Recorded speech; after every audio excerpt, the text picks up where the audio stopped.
Hello, everyone, and welcome into week 2. This is Aaron St. Dennis, the FF Mad Scientist, and welcome to Rat Pack Fantasy Football.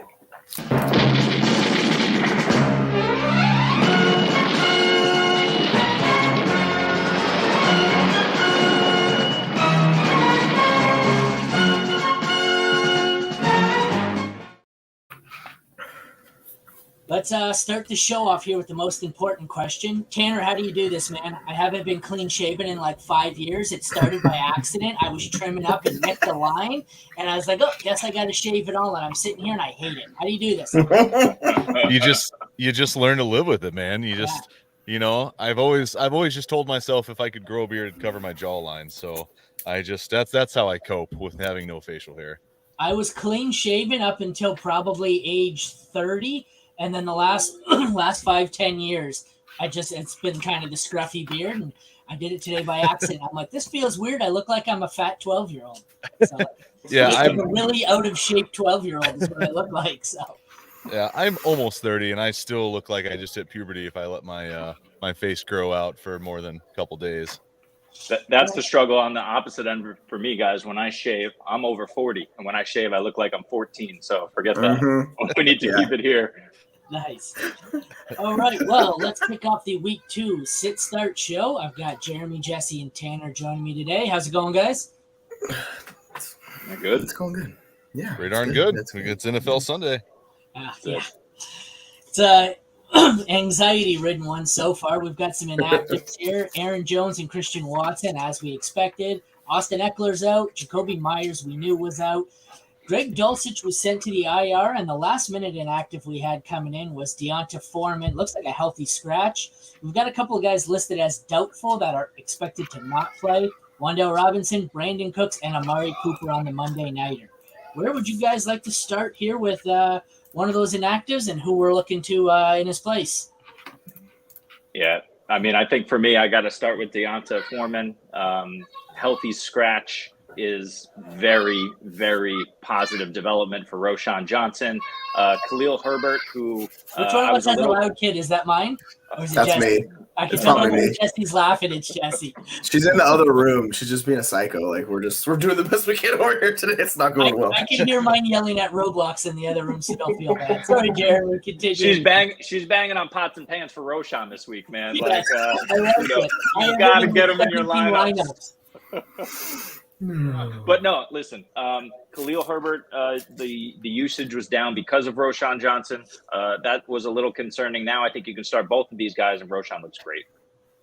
Yeah, I actually think this is going to knock Khalil Herbert for me a little bit because I think it's just saying the ascension of Roschon Johnson is happening a little faster than I think even the Bears organization anticipated. So right now I have it Khalil Herbert 31, Roschon's 37.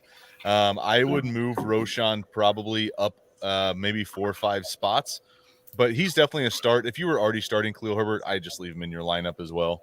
Dude, all offseason, I'm the Roschon guy. Have you seen anyone higher on Roschon? The player profiler's high on Roschon, and I'm higher than they are. Maybe Cody Carpentier is higher, but even me, I'm sitting there going, week 4 to 6, he's going to take over the backfield. I'm sitting here in my week 2 lineups going, really? This is a little early to be doing this, but 17 lineups. I'm starting Roschon Johnson in 17 lineups. I thought he'd take up a spot on my bench for at least another month.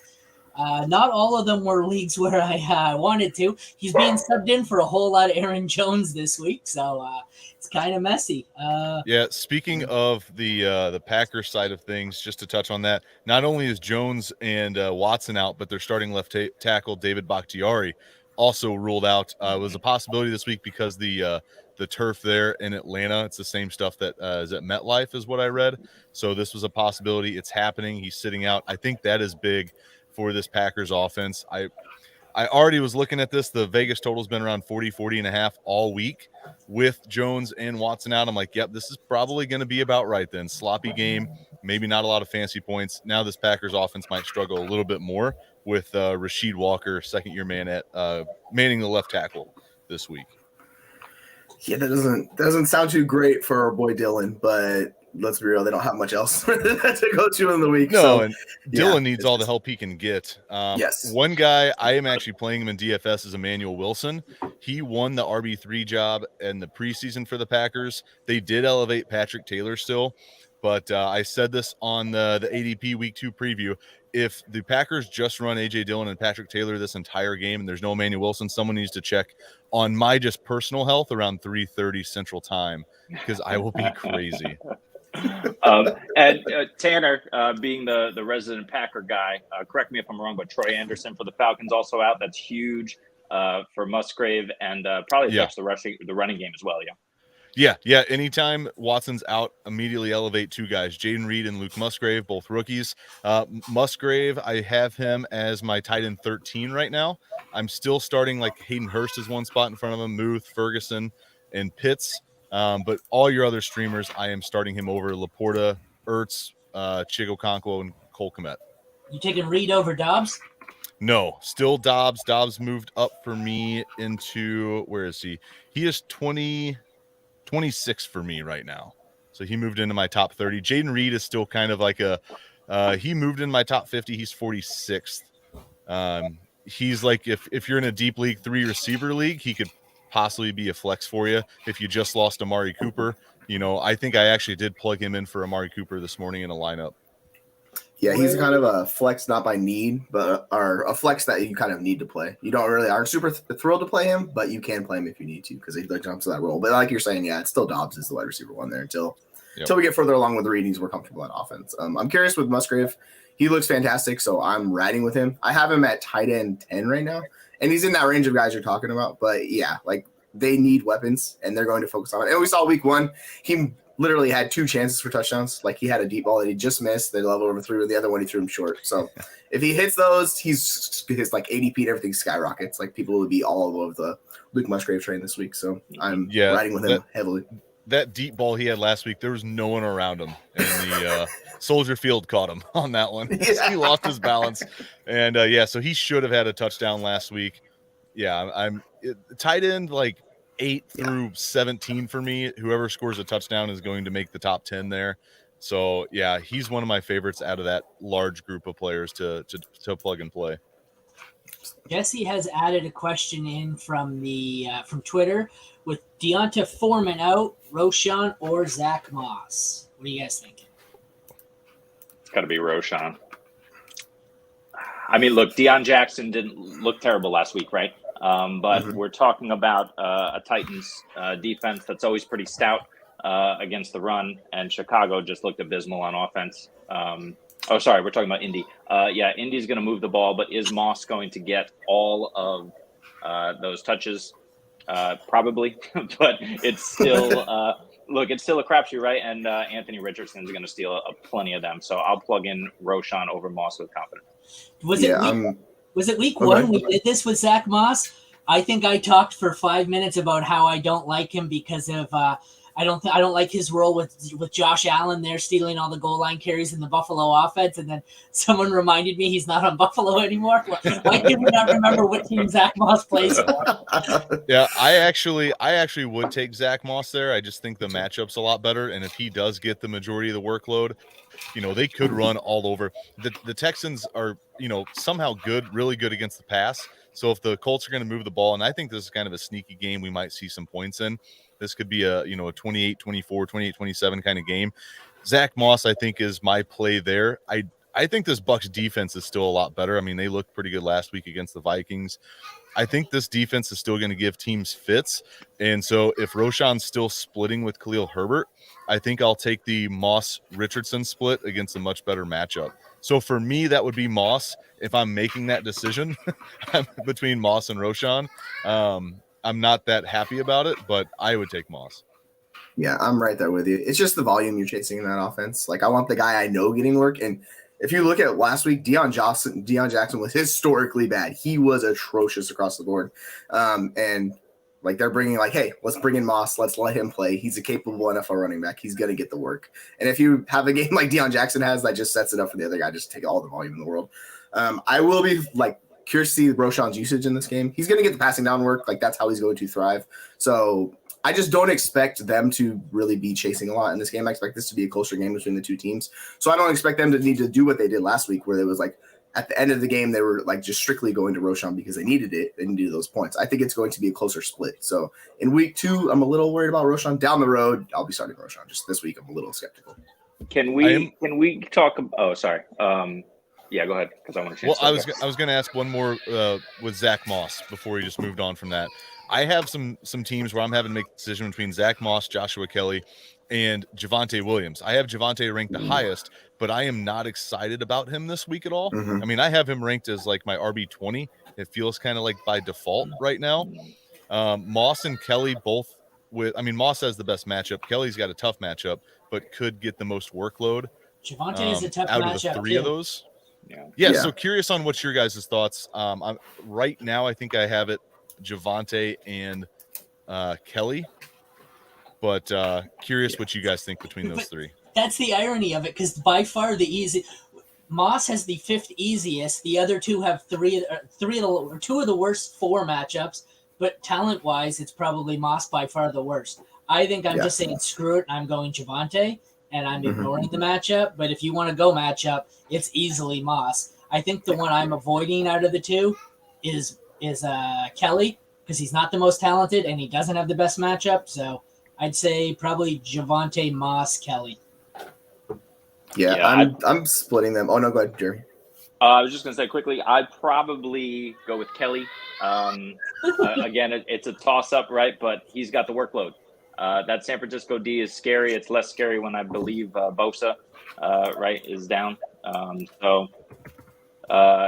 Not a great matchup for sure, but the volume's going to be there. They don't have anybody else. So I like Kelly. Javonte is right there. Moss probably.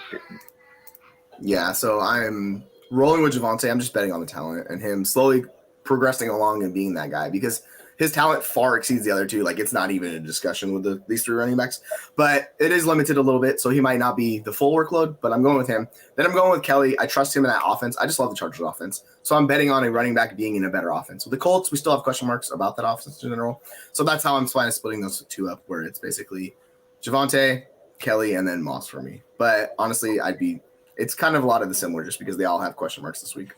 Yeah, that's pretty much where I had it, was Javonte and Kelly in the lineup. And kind of back to Aaron's point, it's like Moss is only in this discussion because of the matchup. Like it looks very juicy, and so it definitely makes you think for a second there. What's the first one? Nakua, start one. Yeah. I think that's Nakua, Yeah. Lockett, Dotson, and Nico PPR. So he's already starting Ridley, ARSB, and Diggs. Is that what's going on here? And then we have to pick one of the other 4. I think, just a sec, you guys answer that. I'm going to scroll to my little wide receiver chart here while you guys answer. I want more information. Yeah, you're good. I'm not playing Nico with the Stroud injury. Like, I'm just going to not work. Like, we're just going to move that along because he's dealing with shoulder injury. I don't want to bet on him this week. I have Lockett ahead of Puka, but they're basically back-to-back, and then Dotson's a few spots below. So I have it Lockett, Puka, Dotson, Nico this week for me. I have it Dotson, because of that's by far the easiest matchup. I know I get the Broncos, not a great matchup, but I have Dotson, Lockett, and I don't think I'm playing either of the other 2 because of the injury to Stroud and injury to Nakua. I'm not playing Nakua even if he's healthy. They got the Niners this week, right? Yep, that's my theory. Yep. If you read my start sit at all, my theory is every week you sit everyone who plays the Niners. So he is my least favorite of the bunch because I want, the injury, but I want nothing to do with the Niners. So I go Dotson, Lockett, Nico. Yeah, I have this. Most of these guys are jumbled up for me. I have Dotson the highest at 18, Puka's at 20, Lockett's at 22, Nico's down at 25. So for me, it's Dotson. That's who I'm rolling with there. Yeah, Dotson's nice. I agree with Nico with the shoulder injury, but how many targets was that last week? It was definitely double digits for Nico, right? He dominated looks. Really hard to sit him, but I get it. I really love Lockett, right? For me, over these guys, it's tough, right, in the pecking order to see how it shakes out, but that Detroit game should be there should be fireworks on the field, right? And I want pieces of high-scoring matchups, especially, Gino's going to look to get right. After kind of floundering in the second half there. So give me Lockett, but by a hair. Yeah, that's why I'm chasing Lockett is because of that matchup. It's going to be a shootout. As long as they can protect Geno with the 2 new tackles this week, so both tackles are out, so they're not going to really be able to hit deep shots because they are going to be a quick passing game attack just because I think once the 2 tackles went out, it was a 50% pressure rate of his dropbacks, so it was atrocious. So they need to correct that and fix that. We'll see. They did bring in Jason Peters, but it's too early. He's not playing this week. So it's like Stone Forsyth and Cade. I can't remember his last name, but it's the guy you really don't want to start. I guess onto a player that I've acquired a lot this week. It's kind of scary. Greg Dulcich going on IR. Anybody else pick up some Adam Troutman this week? I've got a lot of leagues where I had Dulcich and I'm just completely screwed. I had to add a tight end because I didn't realize how much I had Dulcich, Kelsey, and Andrews until I went through and I said, God, I need to add a backup tight end here in case all 3 of these guys are out, and Troutman seemed to be the best available. Anybody comfortable playing Troutman this week? Do we think Sean Payton slept it all last night going, oh my God, I get to make Adam Troutman my tight end 1. It's finally breakout season for the Fishman. No, he's my tight end 18. Mm-hmm. Yeah, the Trout God. We are benching the Trout God. I really don't want to touch him. Like, he's just not that good of a tight end. Like, we know who he is at this part of his career. He's had multiple years to show us this. If you have to be in desperation mode. Yeah. He's not that good of a tight end, though. But the problem was, neither was Taysom Hill. And Sean Payton finds a way to get his guys on the board. It doesn't matter if you have talent. At least Taysom Hill's an athletic freak. Like, Troutman's not even an athletic freak. That's the thing. Taysom Hill's like the most athletic guy on the field. It's coming. I don't know. Maybe it's just I'm biased because I'm a Saints fan. I don't know. Troutman's pretty athletic. He's not an athletic freak, but he's not terrible, man. He's better than you might think. He got more looks than he should have last week, that's for sure. So look for that to continue with Russ and Peyton and the brilliant minds in Denver. It's just me. Oh yeah, it's just yeah. I mean, if you have no one else, yeah, you're playing him. But I have no confidence in that. So it's just like, well, all right, here it goes. All righty. Let's see. Jacoby Myers. Are we playing a Patriots receiver in his absence? I mean, Vegas receiver. Yeah, if you're really desperate, you can. Sorry, Patriots. Sorry. Thank you. I was thinking for a second. Yeah, if you're desperate and you need a flex play, I think Hunter Renfro's fine. He's going to see targets. He's stepping into that role. He's going to be living in the slot. So if you need someone in a matchup where they're likely going to be behind and chasing, it's not a bad guy to target. It's just it doesn't feel good just because it's been a while since we've seen a good Renfro game. But yeah, I'm fine throwing him in there as like a flex play. I jettisoned any Renfro shares I had last season. He is completely off my radar, especially at Buffalo. I don't want anything to do with this passing game. And Jimmy Dropolo, as Jesse called him last week, I'm over it. I get it if you feel like you need it, but not for me. Yeah, Adams and Jacobs, the only 2 Raiders I would start at all. I'm pivoting. I think there's a lot more options out there. Renfro didn't even crack my top 64 in my rankings this week, so there's other spots to pivot. Mm-hmm.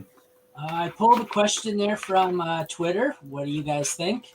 That's a whole lot of players for one spot. Dotson. I'm riding with Flowers. Like I what I saw in week 1, I'm going back. I know Andrews is playing. I don't really care. I'm betting on the talent. Anyone that's that involved in an offense, like that's the guy I want. And he actually has a good quarterback. Like this is the thing with Dotson that sucks. Howell's not good. So until I find out Howell is a good quarterback, I don't want to bet on those guys, which it's super frustrating because we know McLaurin and Dotson are both really good wide receivers. Like that's not the debate. It's just the quarterback. So they always get pegged in my rankings a little bit just because I like look at their quarterback and I go, oh, Sam Howell. So yeah, I'm going to chase Flowers and then lock it. If it's full PPR, I don't blame you for starting Flowers there. I'm still going Dotson. He's just my highest ranked. I think he has the most upside there. I do think with Andrews back, it caps Flowers' upside a little bit, but I'm not going to be surprised if he outscores all these guys. It is full PPR. I just forgot to add it in. Yeah, okay. Flowers for me too. I've just ever since training camp, they're calling this guy joystick. He showed it last week. We love it. A-Chain for me doesn't belong on this list yet. I need to see it. He should be a dynamic talent, but Mostert is still going to dominate touches, and who knows what it's going to look like week on week. I'm fine with Dotson or McLaurin. The Denver defense slightly puts me off them, but not much. But yeah, I want Flowers over all those guys. I am putting Flowers in over Elijah Moore this week, keeping him in my lineup, which I feel like was a tough decision. But Flowers showed it, and with Andrews back, I mean, I'm just going to roll with him anyway. He'll see the number one number of targets, at least for wide receivers in Baltimore. All right, I guess let's roll through some of the 1 o'clock games here. How are we feeling? We'll start with the Bears and Bucks. How are we feeling about ranking I guess we'll call them 4 running backs here. We've got what? Tucker, Rashad White, Roschon, and Khalil Herbert. Anyone want to rank the 4 of them? So I have Roschon, or sorry, not Roschon. I have Rashad White the highest just because it's a volume play and it's an perfect matchup. So this is the chance, like, if Rashad White sucks again, I'm just going to jettison him out of here. But it's an ideal matchup. Like, you want running backs facing the Bears. We saw last week they couldn't do a thing. So if he doesn't do it this week, he's going to severely drop in my rankings. But yeah, it's Rashad. Then I'm going to go Roschon, and then I'll take Herbert, and then Tucker, the last guy. Yeah, I added a whole bunch of shares of Tucker this week because I think the answer to your question is Rashad White sucks and he's getting dropped. Did you see? I was listening to FFT yesterday, and Dan Schneider tweeted out, a video of Rashad White missing his gaps or whatever, and Rashad White DM'd him and said, "You're correct. I have to be better with hitting my gaps." Oh. So that's nice. Maybe he's aware of it, and maybe he fixed the problems, but I have it. Roschon, I think both Bears. Roschon, Herbert, Rashad White, Tucker. But I think it's kind of a mess. It could finish in any order from 1 to 4. My order is the same as Jesse's. Just one thing to add is Keyshawn Vaughn is a scratch. I think he's a healthy scratch. Didn't see the injury, but that just popped up recently. So I'm happy to go with White. What's that? He's still in the NFL? Yeah, but I'm happy to go with White. And I do like a sneaky Sean Tucker this week. But yeah, my order, same as Jesse's. So it's White, Roschon, Khalil, and Tucker. Yeah, I have the same order. Rashad White, aka Najee Light. He's squeaked into my top 20, and it's volume play. He's going to get a ton of volume. He's not going to do much with it, but this is a plus matchup. So I always feel gross anytime I move Rashad White up in my rankings, but this will be one of the rare weeks he cracks the top 20 for me.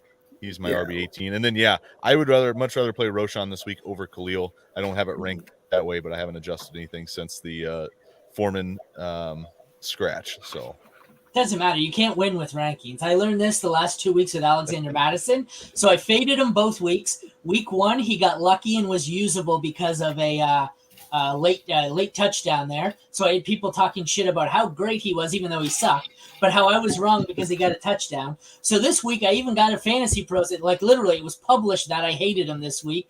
They took a victory lap for me and the other guys who did it. And all I got were tweets of, way to take a victory lap while he's getting racist remarks. Like I'm the one DMing him. What the fuck do you want me to do? So when I'm wrong, I'm an idiot. But when I'm right, I shouldn't victory lap because somebody sent him bad messages. So it's like, fuck you. Welcome to fantasy football. Yeah, you'll never be right. I was having this conversation. Was it in the league winners chat yesterday? I posted it, like the article, my alchemy one. Literally, it takes me hours and hours a week to do. It took me dozens of hours to set up formulas and all that. Nice, well-published article, tweeted out, got 312 views. I tweet out some stupid shit about A.J. Brown and Jalen Hurts. It got 1.4 million views. I hate social media. That's what it is. They want the stuff that's engaging. They're like, ooh, a tweet on this? That sounds interesting. Yeah, like that's just social media. And it's literally 1.3 million views of Eagles fans talking shit to Vikings fans. I'm like, I don't even know what they're arguing now. It's just stupid, but Fandom, man. Fandom's crazy. Yeah. How about the wide receivers? DJ Moore, Godwin, Evans. How are we ranking those 3? Evans, Moore, Godwin? I have it Godwin, Evans, Moore. So I was very intrigued by Evans' usage in week 1, where Baker was actually targeting him highly. So the fact they're not really, what worries me about Godwin is that, like, they're removing him from screens. They're not using him how he used previously with the screens, and that was a decent percentage of his targets overall. So yeah, I'm gonna have an Evans, DJ Moore, Godwin for this week. We'll see how this matchup goes. We'll see, but I trust Evans more than I do Godwin based off of what I see. I have an Evans, Godwin, Moore in my rankings, but I think I'm going to move Moore up to second. I'm looking at my chart. That matchup is freaking juicy for DJ Moore. Oh, never mind.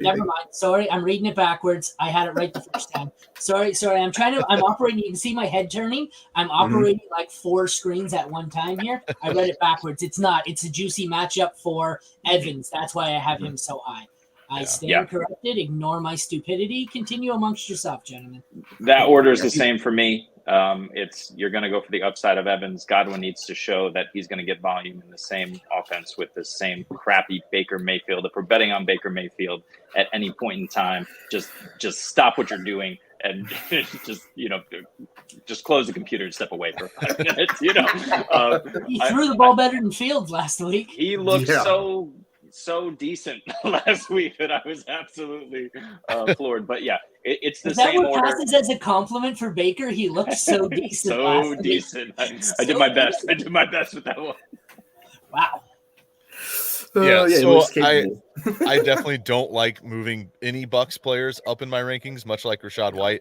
Mike Evans was one of my bigger avoids this offseason as well. I have 0 shares of him, but he just creeps up into my top 20 when he has these plus matchups. Yeah, I will say back to Godwin. If Godwin has a similar stat line, 5 for 56, something similar like that, where it's not very encouraging, he will definitely drop severely in my rankings moving forward. But he's another guy. I think he's just much more talented. And so I will still put him. They're literally back to back for me, 16, 17. Yeah. So this week it's still Godwin for me. And then, I need to see a little bit more from DJ Moore before I move him like in my top 20. I mean, he's still a wide receiver 2 for me. He's 23. So it's not like I hate the guy, but it's another guy. I didn't take a ton of shares of him this offseason just because I don't trust, this wasn't Allen getting his digs or Kyler getting his D-hop. This was not going to be that. And so, I think he's got wide receiver 2 appeal, but low end at that. I got a quick start sit. I see it. Sorry, just a sec. Is that the one in the chat? I'll put it up. No, it's my own. It's, okay. DJ Moore or Jerry Jeudy. Oh, that's the injuries coming off of. I'll go DJ Moore. I'm gonna wait and see what Jeudy. Supposedly he's healthy, he's ready to go, but like whatever my thought process is injuries is when guys comes back, I like to wait a week and just see how it works out. Yeah, I have Moore at 23, Judy's at 29. I'm actually starting Josh Kelly over Jeudy in one league just because I'm just a little scared of him first week back, like you said. Yeah. And this Denver offense may not be anything different than it was last year. I mean, they literally scored 16 points after a year where they averaged 16 points. So if I can sit Jeudy this week, I'm sitting him. Roshan, Woods, or Edwards. This is Roshan easy for me. Yeah. It's also SFB scoring too. So this I'm bumping Woods to below the 2 of those guys, like for sure. So it's Roshan. Like I agree, but just all that. What is our thoughts about the Baltimore backfield and how it's going to shake out? No, I have no clue. I can't figure it out.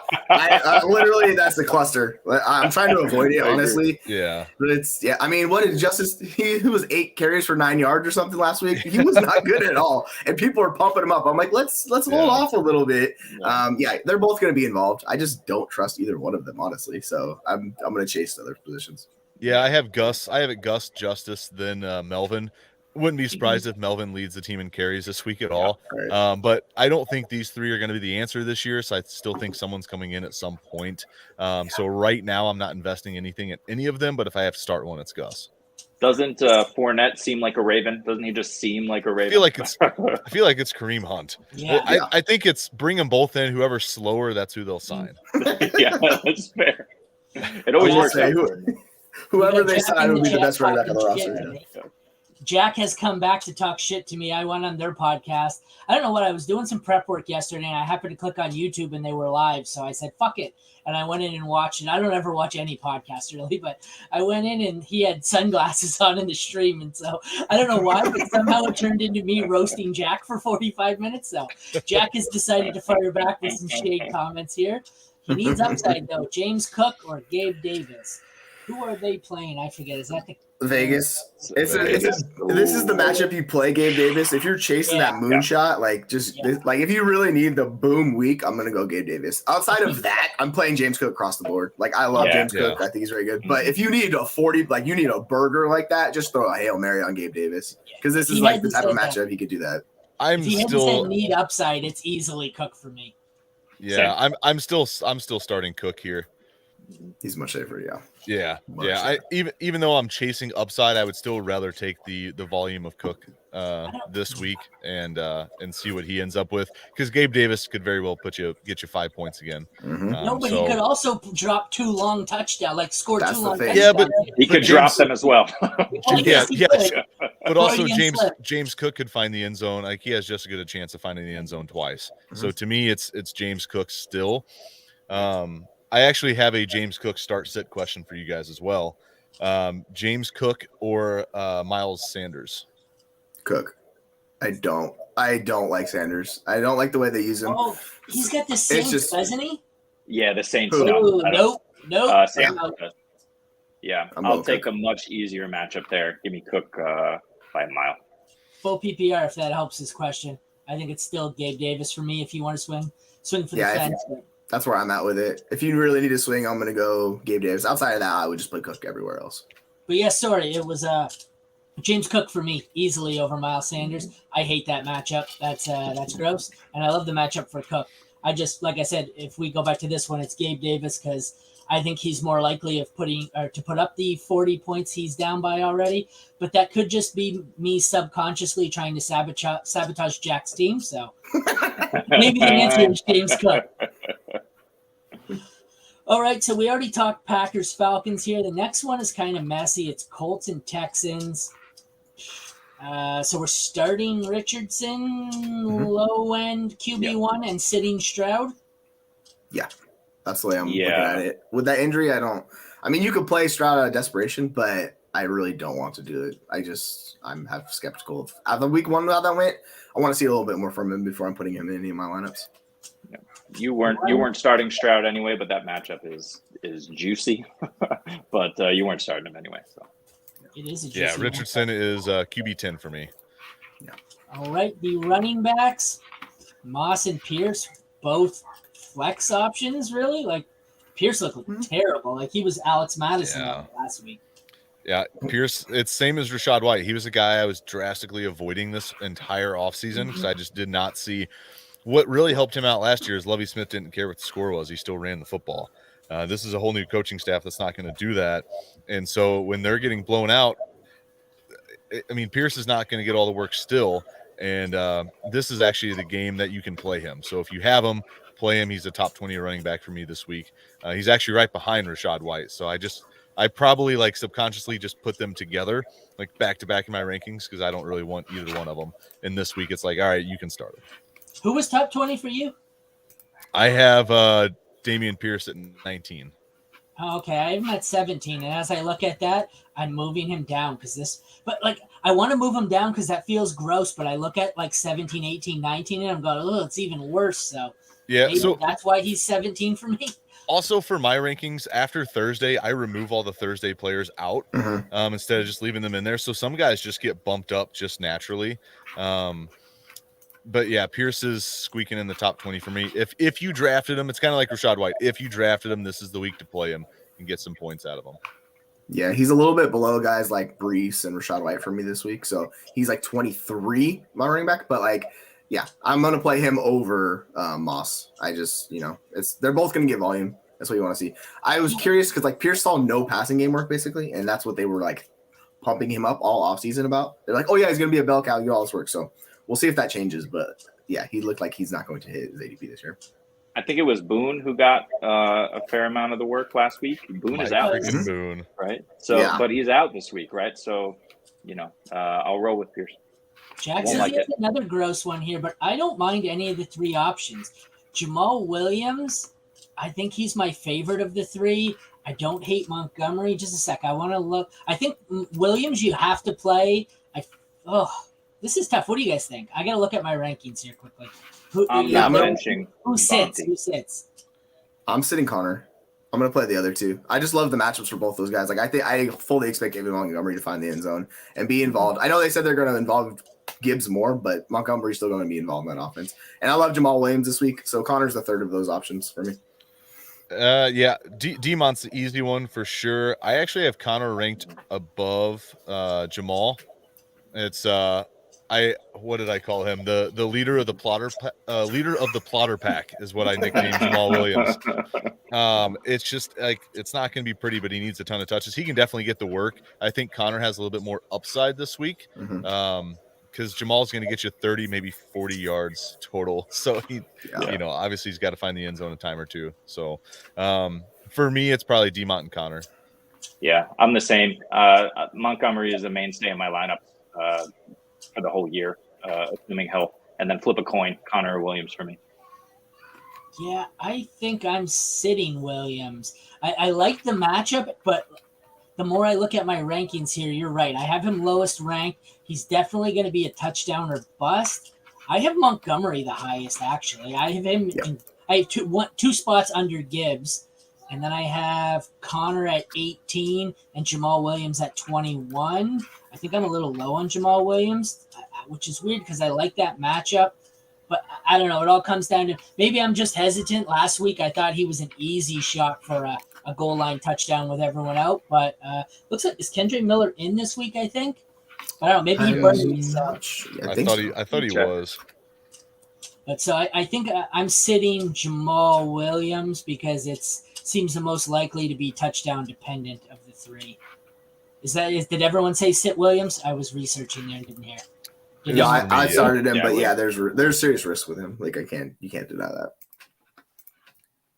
Sorry, excuse me, guys. On the wide receiver side of the Indy Houston game here, starting Pittman. What do we got? Nico as a flex. Anybody else on either side of the ball? Not particularly for me. I mean, you're really reaching. I think if you're starting anyone else in this matchup. So you're basically in a desperation mode where somebody's out and you don't have a replacement, and then you kind of have to play those guys. But I wouldn't feel confident starting anyone outside of those two players. And even Nico, I dropped Nico in my ranks based on the shoulder injury. So I'm still going to play him, but like he's a little bit lower for me. I think he's like wide receiver 3rd. Let me check. Go ahead, you can go. Yeah, if you're go ahead. All right. No, please, all your turn. I was just going to say the only one I'm looking at, if I am in a deep league, I'll look to stash Tank Dell. That's it. But I'm not playing him by any means. It's just Nico and Pittman. Yeah, because Woods is still going to play. Like those guys are still going to play above him. So Tank Dell could be the long play, like you're talking about. It's just he's still got to beat out multiple guys for playing time. Yeah, Woods was the only discussion point for me. If you're really in a pinch, I guess you could. I just think this Indy secondary is atrocious. But certainly you don't want to have to do that. I just know a lot of people picked up Woods after last week's performance. If you can sit him, sit him. Yeah. The one I think I like the best out of maybe not. Maybe KC Jacksonville. That should be high scoring. But I like this Seattle-Detroit one. We liked it so much that me and Jesse both did a prop video on it this week. This is why we check our schedules. I've seen that and I'm like, oh, Seattle-Detroit prop video. And I looked, I said, wait, that's not You're like, I'm doing that. I know. I was like, because me and Brandon are doing the game day breakdowns, whatever, but it's awfully similar between the two. It's like, yeah, I should have thought that out a little bit more. Okay, 1 sec. I'm trying to. I'm going to get into this, but I have a DM coming through directly on some DST advice I thought I'd have. They have the Ravens DST, and they'd like to know if they should drop the Ravens for any of these teams. His waiver wire screenshot has the Giants against the Cardinals.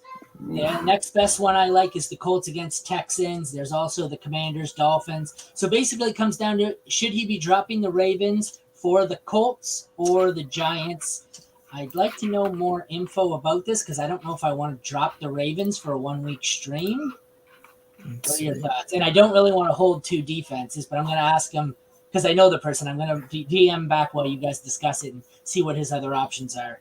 I've grabbed the Giants in a few spots. It's an amazing matchup, right? We're looking at Dobbs, who was absolutely awful last week. If they decide to bench him mid-game, which is a possibility every week, they're going to Clayton Tune, who's clearly not the better option after a full offseason. But the guy's just a rookie, so we'll give him a break. But, yeah, I would certainly consider. I'm not sure about Baltimore's next few matchups. You guys can provide some insight there, but I'd strongly consider the Giants over Baltimore. They have Indy next week, Cleveland, and Pittsburgh. So, like, it's. I like them next week. Decent matchup, yeah.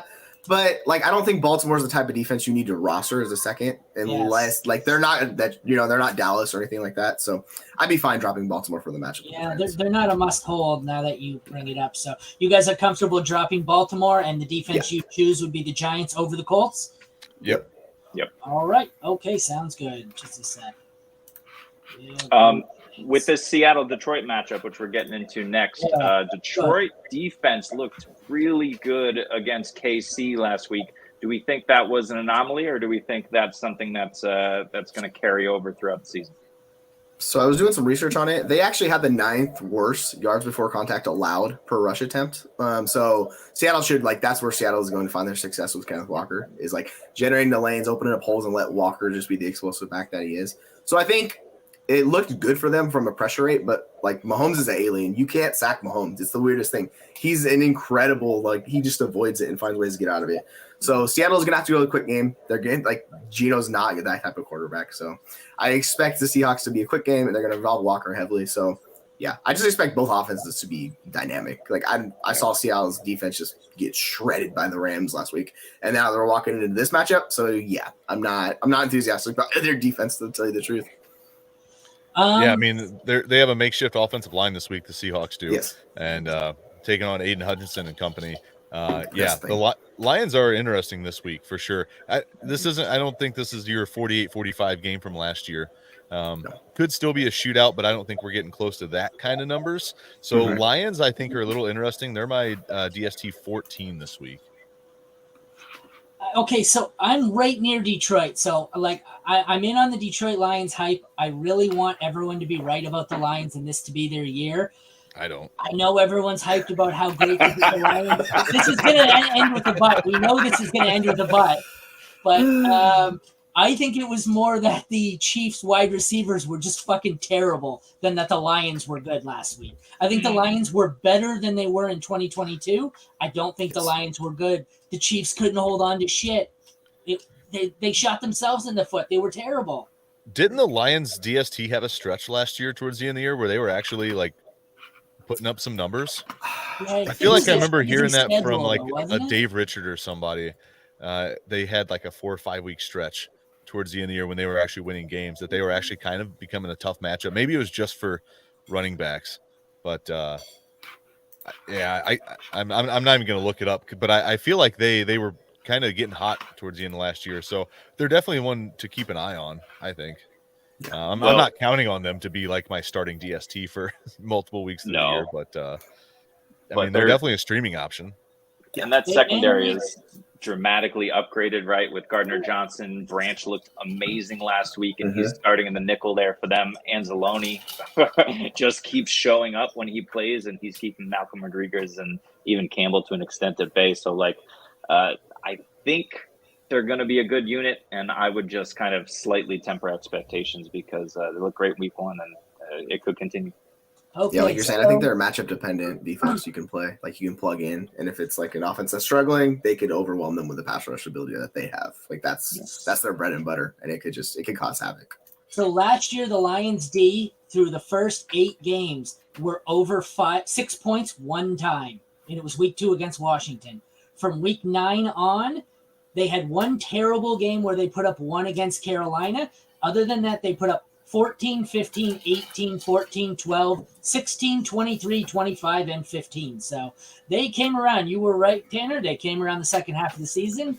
So maybe there is something to that. I just don't know if I'd want to be starting them. And if we're talking DST, I think it was easily the Giants for me.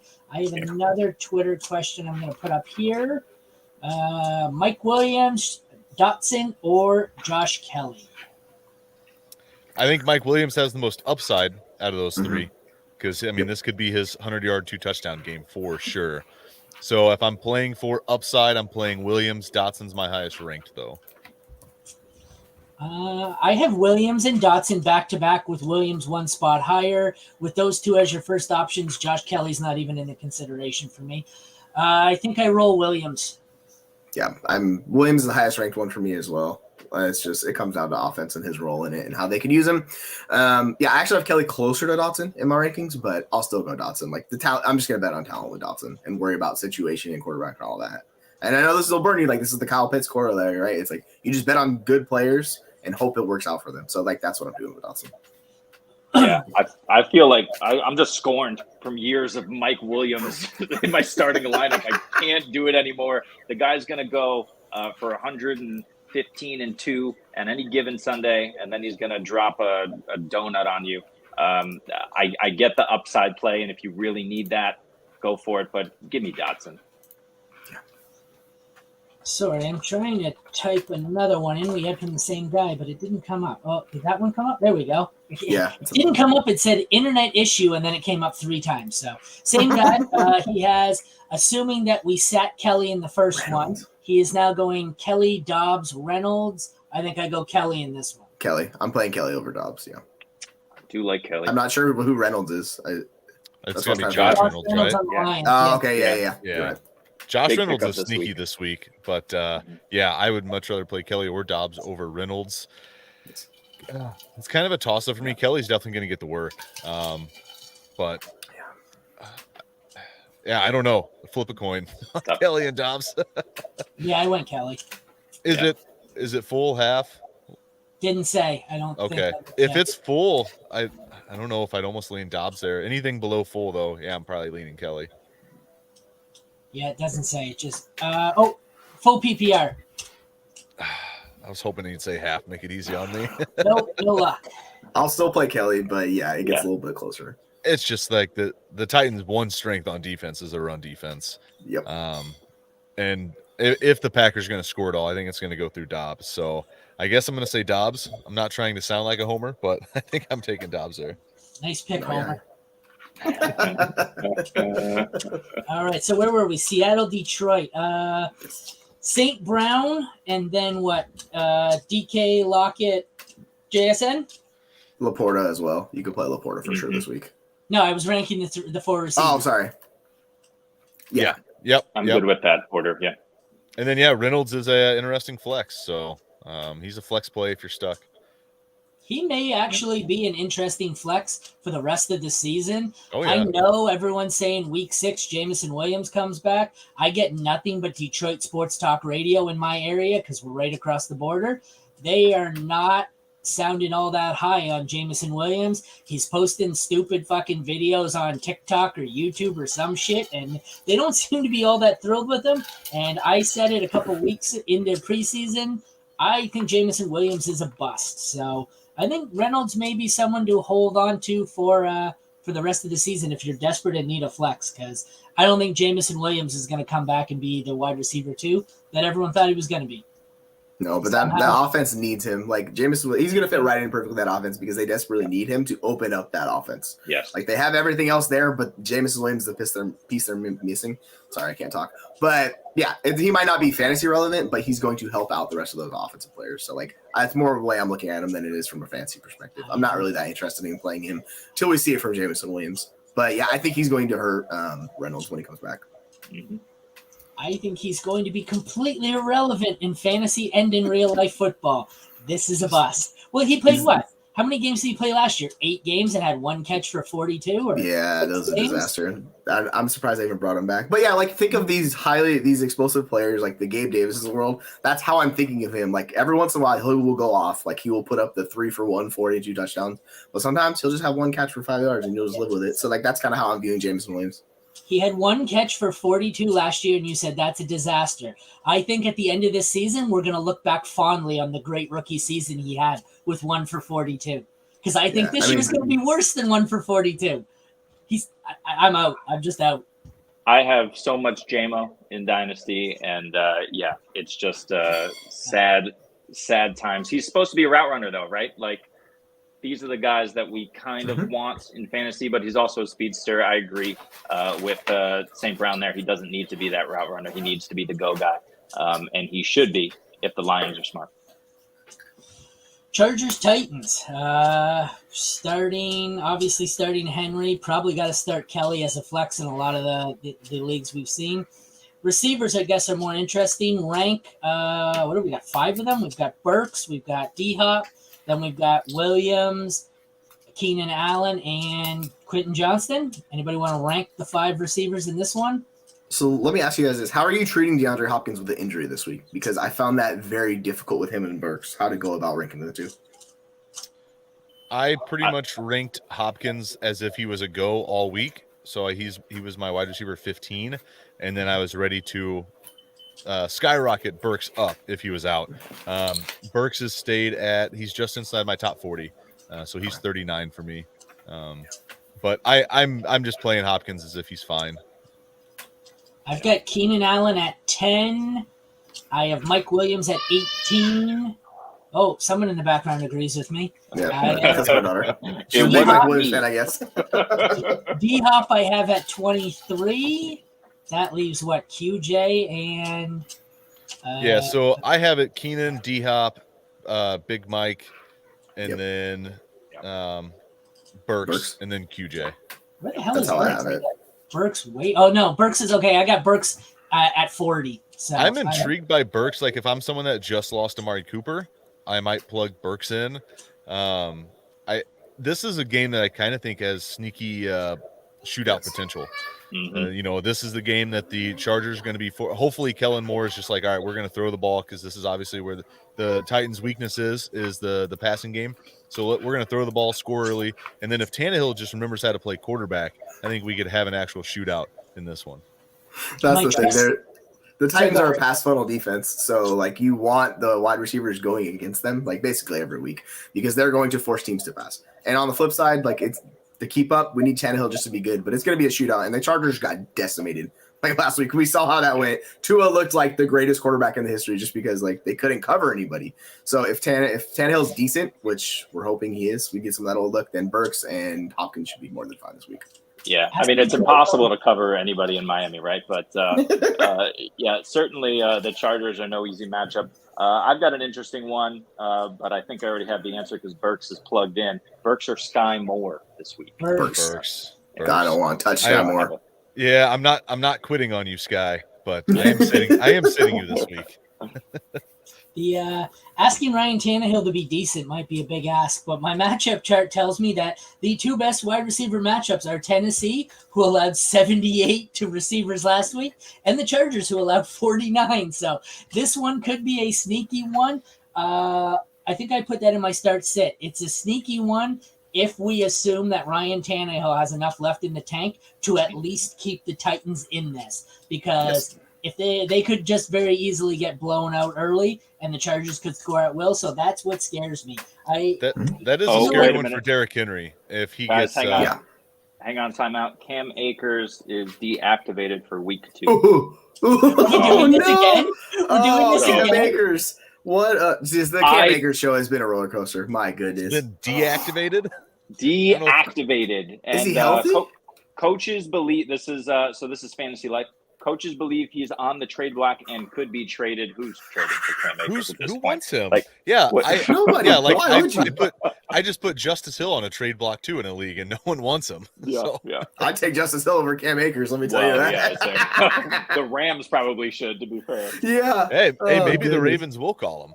Okay, so I can further prove that fantasy sometimes is more about luck than actual skill, because I had 72 or 75 leagues or whatever it is. I had to do my waiver process, but it took me fucking forever. So I had my list of maybe 1 or 2 targets at each position, went through, made my waiver claim in each one, missed out on the big guys. I think I got 1 share of Puka, 1 share of Josh Kelly, blah, blah, blah. You know who, despite the fact that I wasn't fond of him, wasn't all that high on him, I got more of Kyren Williams than I got of any other waiver this week. And it looks like it may be the best one out of just sheer dumb luck, because he was the one that went cheaper than anyone else. Yeah. So, fun fact about Kyren Williams, I called him in a high school football game when I used to live in Missouri, and I called him. He was on the other team in the state quarterfinals or something, and that's all everyone could talk about. Oh, this guy's committed to Notre Dame. So I've been following Kyren Williams for quite a while. And yeah, it's his time to shine now. Unfortunately, it's kind of like Puka. I saw a lot of fab get spent on Kyren, and then he's got to face the Niners. So I hate to interrupt, but at least he's the pass catching running back though, so at least he's got that going for him. before you get into it, does anyone else do expert rankings on Fantasy Pros? You have about 5 minutes to get Cam Akers out of your rankings and move Kyron Williams up a few spots. More importantly, get Cam Akers out. I don't even know if I'm moving Kyron. I pretty much ranked Kyron as if he's getting all the work anyways. Well, so I don't really know. Out. Yeah, I don't really know where I'm gonna move him up. Like, I still think I'd rather have AJ Dillon, Isaiah Pacheco over him. That's the two I have directly in front of him. That's exactly where I put him. I have Pacheco right above him, I think. Yeah, so he's a very like high end RB3 for me technically. Damn it! Now I have to go through and hope I didn't. This summer, I dropped I dropped Kyron Williams to pick up another player in one of my home dynasty leagues, and I am just like kicking myself because we were at a wedding and my buddy picked him up. He wasn't at the wedding. We're looking, and I go, son of, I forgot about Kane. And now it's just like, yep, that's gonna burn me this year. I get the feeling.